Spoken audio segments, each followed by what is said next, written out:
Hello and welcome back to Masked Monologues. Today I have a special guest with me, Gia Prism, and she is a medium. She works with spiritual creativity or spirits and creativity. Can you tell us a little bit about what you do, how you got started, and what your book is all about? Yes. So I am a psychic medium, as you said. But before that, long before that, I have been an artist, a poet, a writer, and many different mediums, a creator. And so for many years in my life, I didn't know that I was psychic. That actually opened up in my 30s because I expected it to look like it does in the movies, very big and Mhm. dramatic with ghosts walking around. I didn't recognize that what I was already working with was psychic ability, was intuitive ability. And a Mhm. lot of that manifested through my creativity. So as my mediumship began to open up and I began to study it and learn how to use it intentionally so I could open up a business, I discovered that a lot of the same mechanisms I use to connect with spirit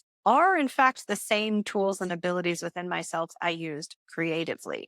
Turns out I've been channeling all along, whether it was poetry or these spirits beyond the veil. And that is really what my book is about. It's called Messages from the Stars: How the 20th Century's Greatest Artists and Visionaries Lived Their Art and What They Have to Teach Us from Beyond the Veil. What ended up happening is that in 2000, I began to be visited by a series of very famous artists, spirits. First beginning with David Bowie, and then bringing through a number of famous spirits from beyond the veil. There are 25 in total who came forward to be included in this book, whether I had spirit conversations with them or I channeled them directly through my body. And so this book is a collection of those channelings and those conversations. I really tried to blend my personal experience with their words. So not only are you getting what they said directly, but you're getting really these personal essays about where I was at in my life, what I was struggling with, where I was having these creative blocks, and how these spirits helped me get through that. So I think this is a beautiful model of how to work with spirit, to develop ourselves, to work through our pains, to use our pains as creators, and how to develop a more spiritual connection so that the art we create really can change the world. If we're working directly with the muses, directly with spirit, directly with our sources of inspiration, then our art really becomes turbocharged and it has magic. And that's what I want to talk about with you today. Yes, no, I love your brief overview of what you do. I just am curious about the channeling spirits in regards to creativity. I'm wondering, you said that Hollywood paints out being a psychic as this just like epiphany, this event where you realize that you can see a ghost or you can connect with a spirit. Can you tell us when you first realized that you were a psychic and what that situation was for you? Was it over time where you noticed these small, subtle changes completely in regards to your creativity, and then you identified as being a psychic, or was there just one encounter that changed your entire point of view? Yeah, most of it was gradually over time, but there was one moment in particular where I knew I was a medium. So it was in late 2015 or mid 2015, and I really felt this pull to study spirituality. And the way I describe it is it's like a tractor beam.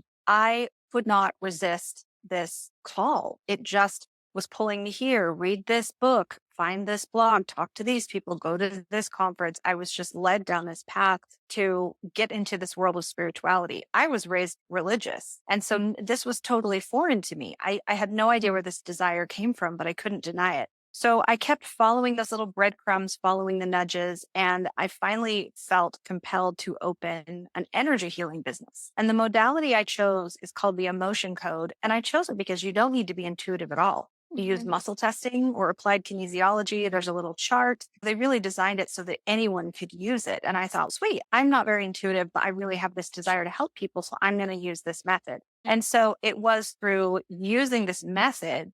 And for anyone who's not familiar with the emotion code, it is a tool for helping process trapped emotions or buried Mhm. emotional trauma. And it's based in ancient Chinese medicine with the idea that unprocessed emotional energy becomes trapped in the body. And the Mm. energies of that emotion can really wreak havoc physically, emotionally, in all kinds of ways. And so this is a roadmap for helping you find out what these trapped emotions are and to remove them. So the method itself, like I said, not intuitive, you muscle test, you use the chart, bada bing, bada boom, we clear Mhm. some things out. But what was happening to me is that as I had these clients sitting down with me and as I would be moving through this chart, I noticed a lot of things within my body. And the first and foremost is that I was feeling the emotion within me. Oftentimes, before I would even get to the final emotion, I would start to feel this physical and emotional energy in me. And then further from that, I was starting to get just massive downloads of information about the time that the emotion was trapped. So, for Mhm. example, these clients don't know. They're coming to me because they don't know why they're stuck. And so we're Yes. using this method to try to figure it out. And so I would have someone before me and I'd be using this thing, and suddenly everything in my body was screaming out the story about this trapped emotion. Oh my gosh, when you were 8 years old, your best friend moved away and you developed this belief that no one will stick by you. No, Mhm. whatever the case may be. I was just getting this flood of information. And the client's sitting there stunned and they're crying and they're like, how did you know? Like these incredible moments with these clients. So I did learn very swiftly that I am psychic. And there is a difference between being a psychic and being a psychic medium. The Mhm. medium is where you're talking to spirits. So Yes. that was the part I didn't yet know. So being psychic, once that turned on, the big aha for me, and remember, this was 2015, 16. Not everybody knew what an empath was. We Mhm. didn't even have the books and the science really behind. We know now, of course, trauma is trapped in the body. Of course, we have to get rid of these. That was not like mainstream at the time.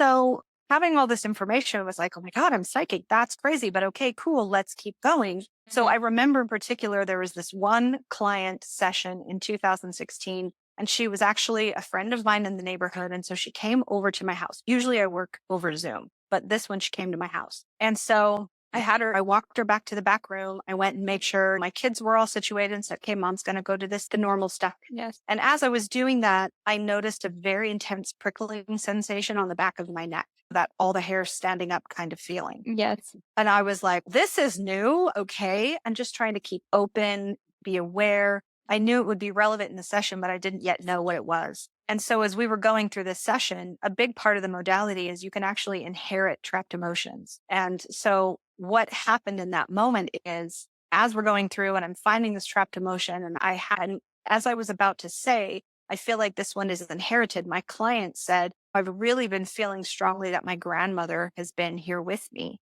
And it was like that feeling on the back of my neck just like cranked up to 100. I felt like this massive wind blew into the room, pushed me forward, not actually, but this was that force being compelled. And I Yes. just shouted, she's here. And again, just that word vomit, I just started saying, because I get these massive downloads of information and just started saying all this stuff. And she's just in tears and she could Mhm. feel the energy and everything I was saying about this woman was true. And she validated everything I said. So that was the moment I knew, okay, I'm working with something here. This is a real thing. I am talking to the dead because there was no Mhm. way I could have known any of that stuff. And I didn't even know what I was going to say until it was like pouring out of my mouth. Really dramatic experience. Cause like I said, in the movies, it's a visual medium. So they will Mhm. make the ghost walk around your house, bother you in the night, and they'll knock things over and they'll be real creepy. That wasn't my experience at all. And it never has been. So I had to learn this entirely different language of intuition, which is much more internal than it Mhm. is in the movies. It's this internal, suddenly I know, or the physical sensations, or seeing images in your mind. And so you have to go through this process of learning to determine what is your imagination? What are you creating? What are Mhm. you making up in your mind? And what is actually being dropped in by spirit? And Yes. so going through that process, I was understanding there's a very fine line between creating and receiving. And so that's where I really started getting interested in what is the connection between creativity and intuition? Is it really the same thing? Is there Mhm. ever any such thing as creating, or is there a difference? Or is it all the same thing?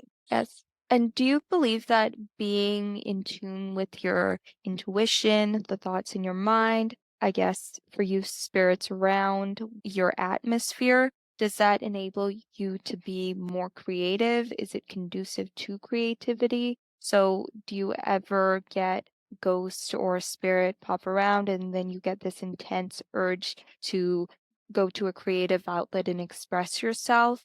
Or are there messages you get from spirits which incline you to be more creative? Or how does that work for you? Because this is such a difficult concept to gain an understanding of.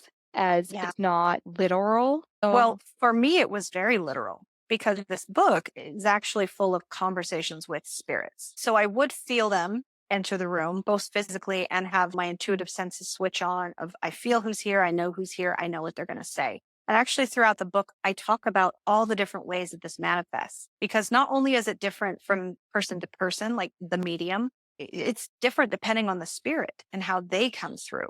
So it's not always the same every time. But for most of them, it was as though they were delivering this completed, it's almost like they just dropped a whole essay right in my mind. mhm, And I would feel this full thing come in, and I would, usually it was on my phone. I would grab my notes app and open it up, and I'd be typing as fast. And it was like I was transcribing it in my mind. It would just unfold, and as fast as I could write, that's how quickly the words came out. mhm, Other times it was more like in a mediumship session where they would come mhm, in and we'd have a conversation and we go back and forth. And then I do another type of channeling, which is called trance mediumship, which is like the movies where I go in a trance and close my eyes and I allow the spirit to speak through me. So they join my energy and mhm, I'm speaking as them. So what I noticed very early on in this process is that same feeling of when the spirit came in and this information, this idea, these words that they were delivering through me, that is exactly how it feels when I write poetry. No difference whatsoever. And so that again confirmed to me of we're working with the same physical mechanism. This mhm. creativity, this divine inspiration is literal. Yes. And I don't know if we have very specific poet muse and ancients believe that. The Greeks certainly Mhm, believe that there were very specific spirits who did this. And all I can tell you is that through my process of channeling these beings, I am convinced that this mhm, is literal, that there are spirits, whether it's like a person, an actual Bowie wants to write a song with you, or whether it's more that there are these energies, these creative ideas. They're not people necessarily, but it's a living, breathing energy, an idea, a product, a vision that wants to be born through somebody. And maybe this is, I'm not going to go out on a limb and say every artist creates this way. But me having both artistic ability and a history of being an artist, now coupled with my psychic abilities that I developed, it's working with the same mechanism. And I would mhm. wager to bet that at least half of the creatives are already doing this. We just don't know that we're actually being psychic when we're creating. And when you say that we're being psychic when we're creating, and I know you're a medium, so you can connect with spirits, with ghosts, the spiritual realm, do you notice that you can differentiate your writing based on the spirit you've talked to or just had a conversation with? So let's say that you're talking to one spirit who was a musician versus a spirit who was a poet. Are you able to differentiate those two spirits just in terms of the writing that you transcribe? For this book, it was very specific in that they made it known that they were who they were. And so I would see them, I would feel them, and they had very specific, distinct ways of speaking. So there was slang, there were different, I noticed that the speech patterns were entirely different Mhm, depending on who I channeled. So for the purposes of this book, yes, there was a huge difference because they made it very clear that I am who I am and I am coming forward as me. mhm, But when it comes to my own creative process, we'll just say previously, before I was working as a psychic, when I did a lot more writing, even when I was a healer, I worked as a healer for a couple years before I was explicitly doing mediumship. mm, And the types of things that I wrote, they had different feelings to it. My vocabulary would shift. And even when I wasn't explicitly creative writing, I was a mhm. journalist before I did this. I was working Yes. professionally as a writer. And even, okay, so it's not particularly creative, but there was a feeling, that feeling of being in flow. It was like the Mhm, piece was writing itself. Like it was already there. I'm just here, like leaning in and boom, it just comes through. I rarely had to do any revisions. It was one time, boom, and done. But I noticed the difference between that and, say, when I wrote my personal essay part for mhm, this book, it was much more of a struggle. mm, Struggle meaning there's that back and forth, and I'm agonizing over word choice. And is that really how, what did I wanted to say? Oh, I don't know. The tone feels off, or I don't know mhm. if I'm comfortable talking about that. So it was very different depending on what I was writing and who I was channeling. And that's not to say that I haven't been in my own creative flow writing my personal essays where it did Mhm. just boom come out, but it was entirely different than when I had these specific beings come through. Yes. And I'm wondering for creatives out there because there's this common tendency for creatives to write or create only when they find inspiration or only when they have this intuition, that creativity mindset. within them. Can you channel that just off of doing anything, a normal day situation? Say you've just gone for a run or you're doing something completely unrelated to your creative endeavor. How could one channel that intuition, get in touch with that creative mindset? This is something that I have really agonized over for the past, it was 5 years ago that Bowie first came through. So it's been 5 years that I've been working on this book and really working on that very topic because I have this idea of if we could learn to switch this on at will, can we? Can we do that? Can Mhm. we learn to say, okay, I'm going to sit down at 2 p.m. and I'm going to write 3 chapters of my book and they're going to be absolutely amazing? Could we do that? Could we harness our creativity that way? And I have felt that we can encourage that. There are many things we can do to train our inspiration to come through at certain times. But I don't believe that we can ever completely control it Mhm. because I think so much of it is a product of we have to be a match for it. That's number one. And Yes. number two, not only a match like energetically, or are we the right artist to bring through this idea or this concept? We have to get inspired by life. And I find so much, this is both intuitively and as an artist, I am the most open when I'm doing other things. Some people, when they shower, when they do dishes, it's me when I'm driving and running Mhm. errands and I'm just tuning out. I don't think we will ever be able to have full control and switch it on at will. I Yes. think so much of it is just we're living our art, we're breathing our art. Our whole body is the mechanism for receiving inspiration. But I do believe that the more intentional we are, the more we have a reliable creative practice and the more that we develop these intuitive channels. I really believe that if artists said, even if they just want to experiment, okay, maybe I am psychic, maybe I'm not, but let's just see. And they expanded those intuitive muscles. I think that gives us more control over how we can perform as artists and when and how reliably. Yes. And you say that you're mainly a poet or and a writer, or are there other creative endeavors that you've done in the past? I would say those are the ones I'm most comfortable sharing. Okay. Those are my favorite mediums. But Mhm. yes, I dabbled as a painter, as a multimedia visual artist, and Mhm. I've written music. I've played bass guitar, piano. Those ones are more for me, for my own personal creativity.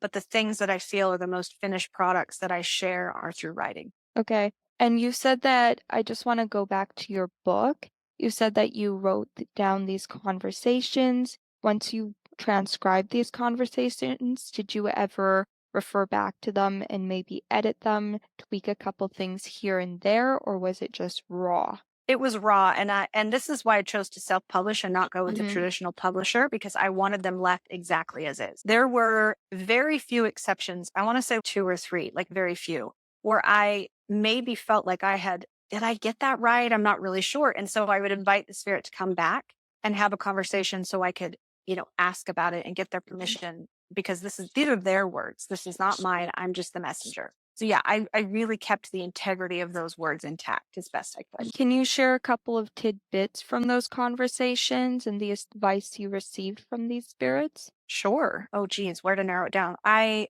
not only have I referred to these multiple times personally, because this was, man, like as much as this is a book for everyone, they came to me personally and I got to ask them questions and I got to have these dialogues. To say this was life changing is like understatement of the century. This was absolutely transformative in every way. When it comes to being an intentional artist, I'm going to say David Bowie is the one who's really been leading this call. And not only was the first spirit who came through, he's the one who's come through most often. In fact, he's been a constant presence in my life. There hardly a day goes by when I don't talk to him still to this day. He's very deeply involved in my work. And this is even more his message than mine. This Mhm. concept of being intentional as an artist. And I call it interdimensional art. It's Yes. not just that I'm creating a piece, it's that I know consciously that I am working with other realms and other dimensions. And I'm harnessing that ability to magnify my art. And so I will read some from his section because he really talks about that. And I'm not sure how much you want me to read. I won't go on forever here. Yes, just a paragraph maybe? Okay, let me thumb through here. So I'm going to read these 2 paragraphs because I think they really nail that. Mhm.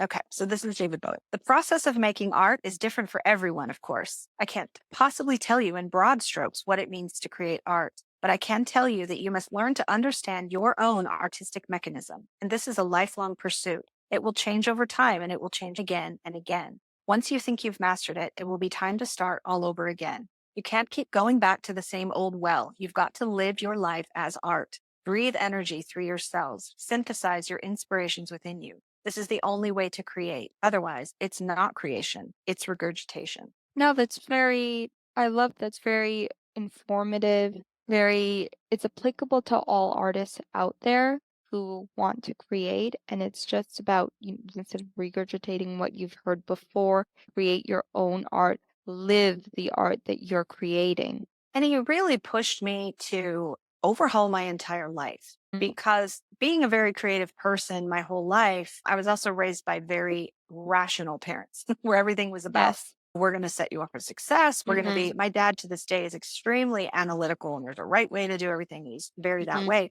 And so, me being a creative person, I just unconsciously my whole life kept my creativity in little boxes. This is Hmm. something I do when I have some free time. This is something I do when I'm done with homework. It was just Yeah. the side thing that we do. And so Bowie really pushed me to make it an integrated part of who I am, not Hmm. only because I could create art at a moment's notice, but to revamp my home, to revamp my wardrobe, to create experiences that have this creative, curious, artistic flow. And that's why I say not only has he been the most active in my work, but in my Hmm. life and absolutely changed everything by telling me to live my life as a work of art. Yes, no, that's an inspirational message for all artists out there. I'm wondering, can you give us some concrete examples of how you've taken his advice and basically placed it into your life, your poetry? Are there certain things that you do? Maybe it's going out for a walk and just observing the nature around you, writing about it, or talking to friends, connecting with those spirits and creating art. Yeah, yeah. Again, I'm going to have to go back to Bowie on this one. So, a lot of our conversations, I've channeled almost all of them. And that will be the second book as a book just with Bowie, talking about art and creativity. And so, I would ask him just like an interview, like if he were real and physically, and he would sit down and I would have this great opportunity to interview David Bowie. Like that's how I treated this. And so I would take these notes and we'd have these conversations. And then, okay, we'd finish up. I'd go off. I'd think about it. I have a couple friends who also have intuitive ability. And so they've been part of this process with me because then I would Mhm. call them up or we'd be on Messenger and be like, oh my gosh. And Yes. we'd talk about it and we'd hash it out. And then as I go throughout my day, I would think about it and act on Mhm. it, etc. He's pushed me in literal ways. He's popped in when I've been at the store buying clothes and basically been like, you coward, come on, dress like an artist, be creative, show the world your true colors. So there have been things like that as well. I think the very creation of my work as Gia Prism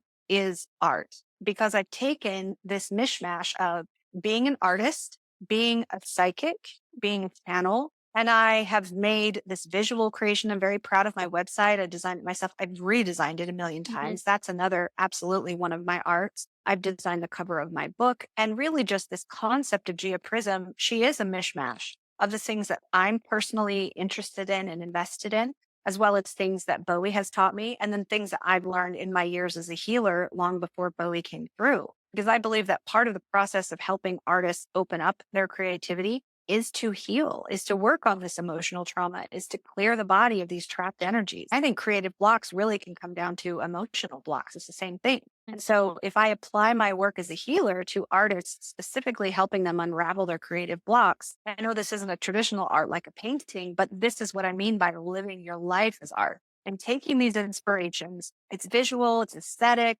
and it's creating a lived experience that is a very beautiful artistic mishmash of all my inspirations. I've also written a lot, not through Gia Prism. Obviously, that's not my real name. That's the name he gave me, and I freaking love it. But through myself personally, written essays about the intersection of psychic ability and neurodivergence. Yes. That's something that I experience and I'm working with. I have two autistic children Mhm. and I'm autistic and have ADHD as well. And so looking at the things that are our symptoms or our sensitivities or our problems, they actually are assets to me as a psychic.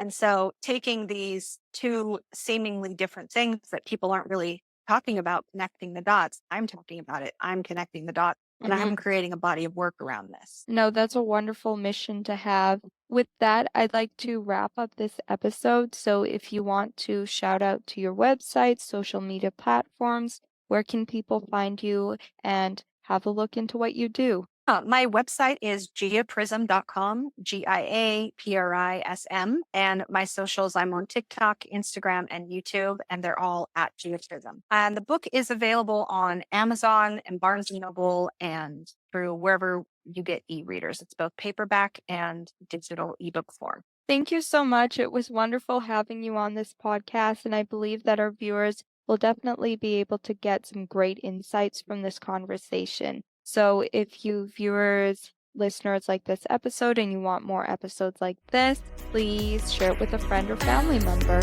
Thank you so much for having me. It's been fantastic. Thank you so much.